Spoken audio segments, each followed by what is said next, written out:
Be ready. Exercise 46.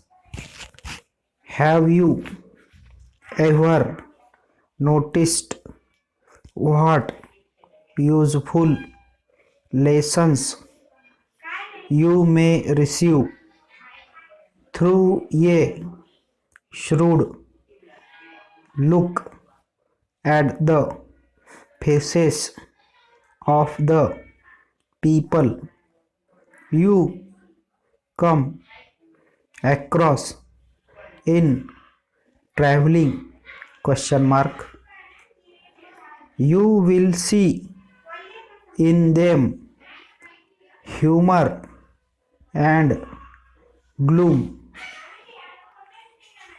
generosity and miserable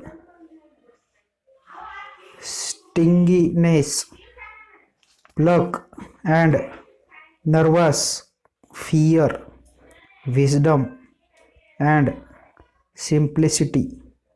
Full stop.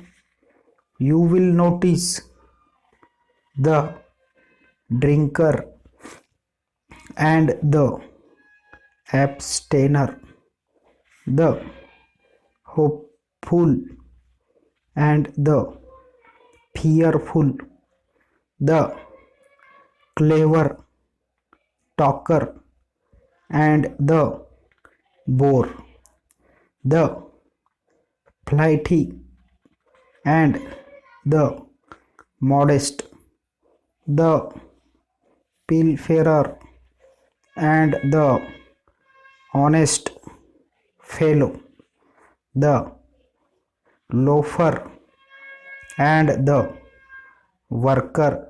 Full stop. 5 minutes in a tramway car may offer us many lessons if we care to take them. Full stop. Over.